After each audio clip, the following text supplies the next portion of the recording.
KT그룹 자소서 작성법 완전대 해부. 안녕하세요. 오늘은 KT그룹 자소서 작성법 2탄입니다. 지난번에 제가 지원 동기 항목 작성법까지 같이 좀 알아봤습니다. 그래서 이번에 채용 공고가 뜬 회사들을 기준으로 해서 각각의 회사마다 어떤 사업을 영위하고 있는지, 지원 동기를 작성할 때는 어떤 관점에서 좀 더 포커스를 맞춰보면 좋은지에 대한 이야기는 다 마저 했고요. 그래서 앞편을 참고해 보시면 될 것 같습니다. 1번 지원 동기 항목은. 그리고 오늘은 2번, 3번, 4번 항목 작성법에 대해서 좀 같이 살펴볼 생각입니다. 그래서 2번 항목은 먼저 여러분들이 잘 알고 있는 요 직무 역량과 관련된 항목이고요.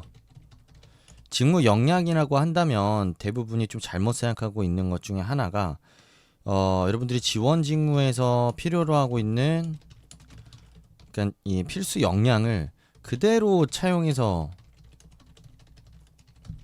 경향이 있습니다. 근데 이거는 완전히 잘못된 접근이에요. 왜냐하면 질문을 한번 다시 읽어보세요.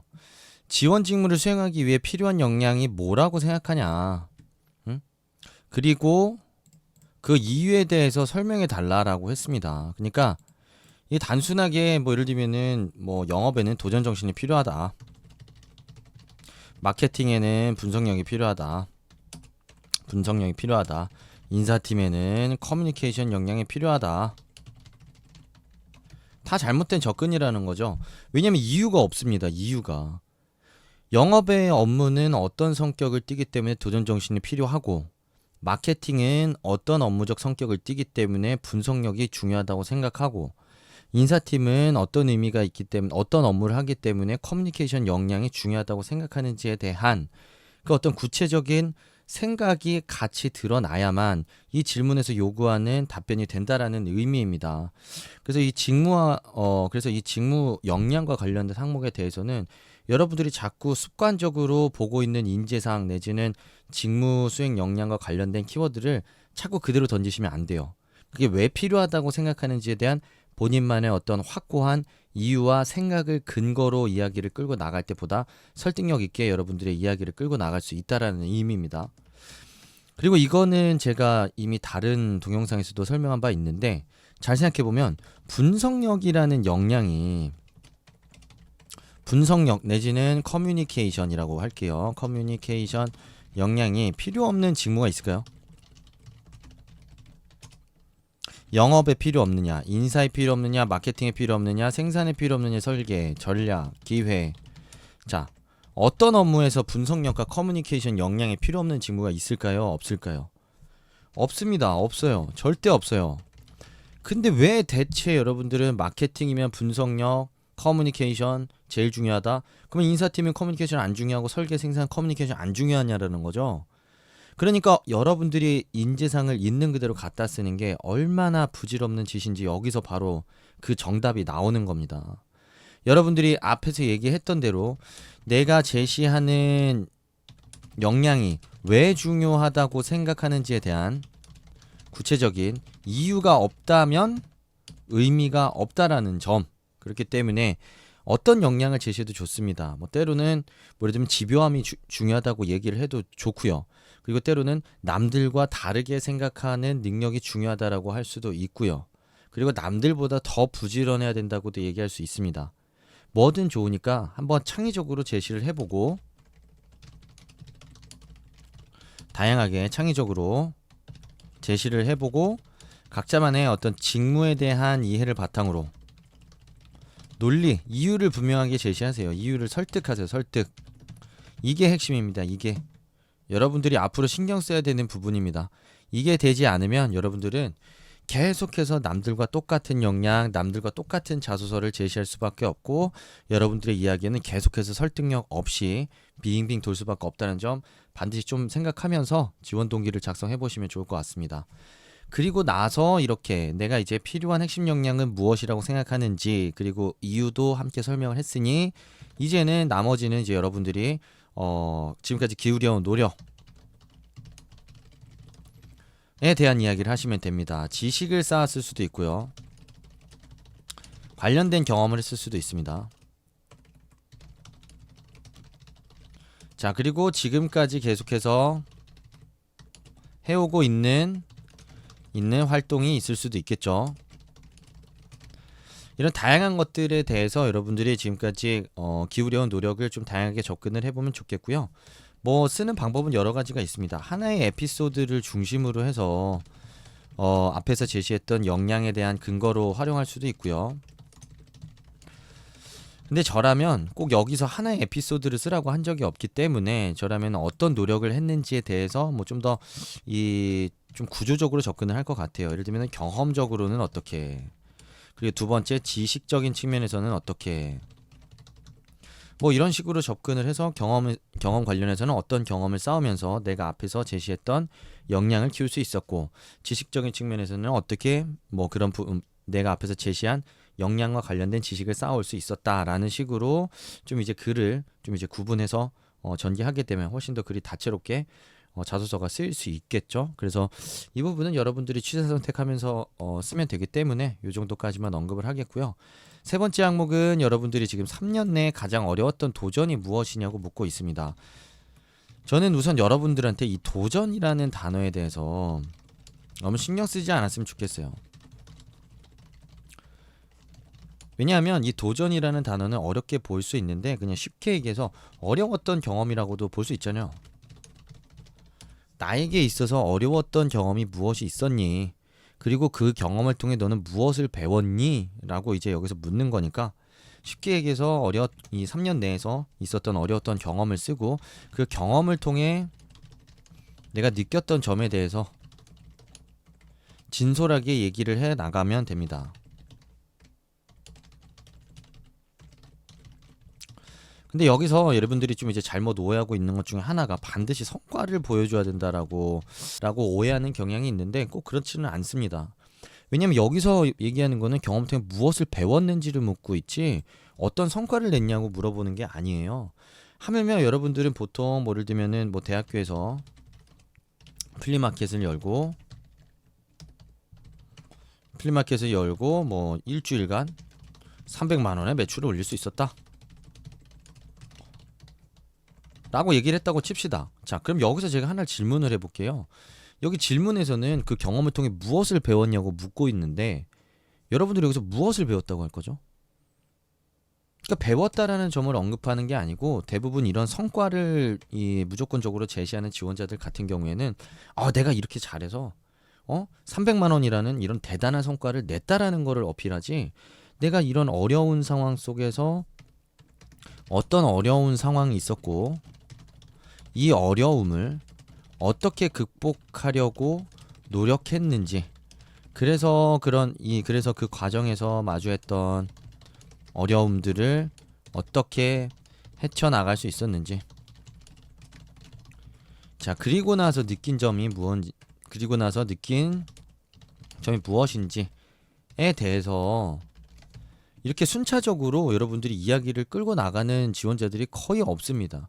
그냥 단순하게 뭐 대학교에서 플리마켓 열었다.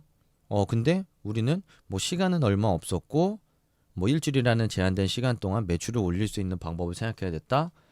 갑자기 아이디어가 번뜩입니다. 뭐냐면은 행사 준비까지 시간은 차일피일 미뤄지고 여러분들은 노심초사하면서 시간이란 시간을 다 썼는데 갑자기 아이디어가 탁 튀어나오는 거죠. 뭐냐면 우리가 썼던 제품들 중에서 좋은 제품을 다 같이 꺼내서 팔아보자 라고 하더니 갑자기 다 같이 아이템을 모으더니 시장에서 판매하고 갑자기 매출이 빵 하고 터지게 됩니다.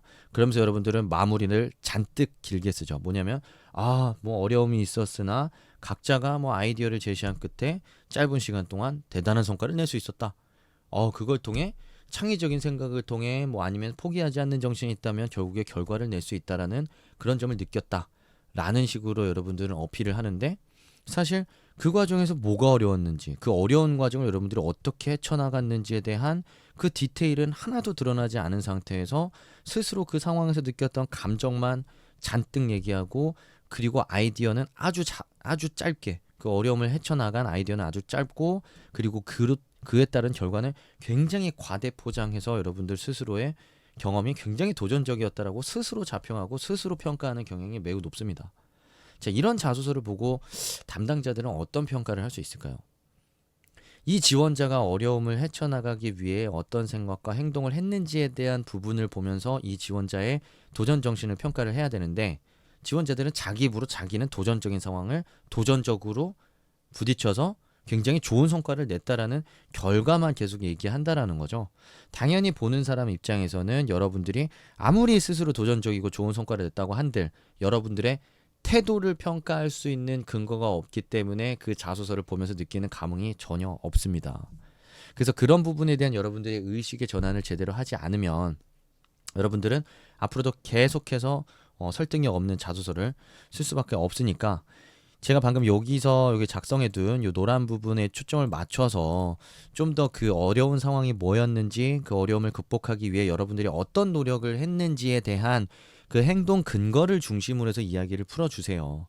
그리고 나서 성과를 쓰더라도 쓰고, 그 성과를 통해서 여러분들이 느꼈던 점은 마지막에 간략하게만 적어도 좋습니다. 왜냐하면 그 어려움을 극복한 경험을 통해 여러분들을 판단하는 거지, 그 성과를 가지고 여러분들을 판단하는 게 결코 아니거든요. 그 부분에 대한 생각의 전환을 분명하게 좀 여러분들이 하셨으면 좋겠습니다. 자, 그리고 마지막 항목인데요. 공동의 목표를 달성하기 위한 협업 경험을 본인이 수행한 역할을 중심으로 설명하고, 그 경험을 통해 무엇을 얻었는지 기술해 달라고 했는데, 여기도 마찬가지로 자꾸 여러분들이 이거 보자마자 협업을 떠올립니다. 협업을 떠올리면서 갑자기 동아리 활동을 떠올리고 내가 리더십을 발휘해서 동아리를 일으켰던 경험을 써요. 이미 자주 쓰던 패턴이 있기 때문에 그 패턴을 그대로 가져와서 차용하는 거예요. 근데 완전히 잘못된 접근입니다. 완전히. 왜냐하면 여러분들이 가장 큰 문제점 중에 하나가 자소서 항목을 읽지 않는다는 거예요. 제가 스펙을 뛰어넘는 자소서에서도 항상 강조했던, 가장 중요한 걸로 강조했던 이 요소 중에 하나가 논리적으로 글을 쓰는 건데, 논리적으로 글을 쓰기 위해서는 질문에서 요구하는 바를 분명하게 파악하고 글을 써야 됩니다. 근데 여러분들은 항목도 제대로 읽지 않은 상태에서 협업이라는 단어 하나에 집중해서 갑자기 동아리와 리더십을 발휘하고 동아리를 일으켰던 경험으로 이야기를 갑자기 전개해 나가는데, 저는 이런 여러분들의 창의성이 대단하다고 생각합니다. 밑도 끝도 없이 어떤 이 이야기의 흐름을 생각하지도 않은 상태에서 키워드 하나로 이야기를 완성할 수 있다라니, 정말 어떻게 그럴 수 있는지 저는 궁금한데요.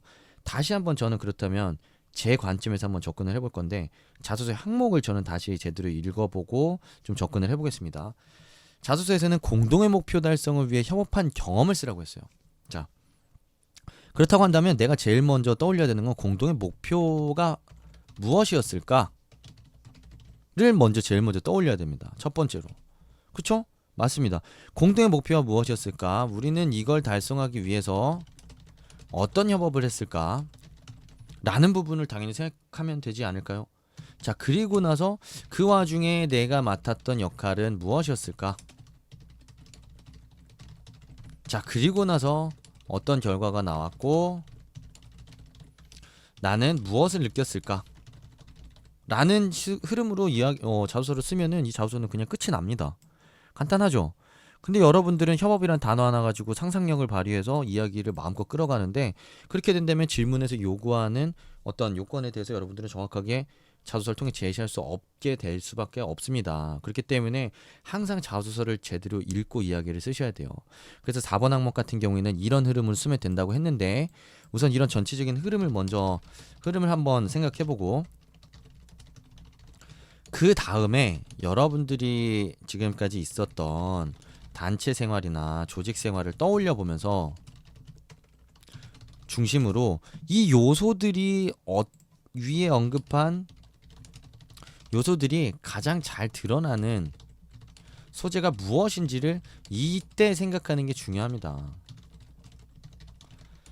그래서 이 흐름을 가지고 여러분들이 지금까지 과거에 있었던 동아리든 학회든 조모임이든 공모전이든 돌아와서 각각의 경험마다 공동의 목표가 뭐였지? 우리는 이 목표 달성을 하기 위해 어떤 부분에서 협업을 했지? 나는 거기서 어떤 역할을 했지? 그리고 나서 느낀 점은 뭐였지? 라는 부분을 여러분들이 하나씩 순차적으로 한번 생각을 해보고, 가장 이야기의 얼기가 잘 나오는 소재를 가지고 자소서를 완성하게 되면 그냥 자연스럽게 여러분들은 자소서를 완성할 수 있게 됩니다. 얼마나 편하게 자소서 쓸 수 있나요? 그렇기 때문에 여러분들이 자소서를 쓸 때 항상 항목을 먼저 제대로 읽고 이야기의 흐름을 생각해 본 다음에 그런 흐름을 가장 잘 드러낼 수 있는 소재가 무엇인지에 대해서 먼저 고민을 해보고 자소서를 작성을 접근하는 게 가장 좋다라는 점 꼭 기억하시면 좋겠습니다. 오늘 KT 자소서 작성법에 대한 이야기를 좀 했는데요. 여러분들 하반기에 좋은 결과 꼭 있으셨으면 좋겠습니다.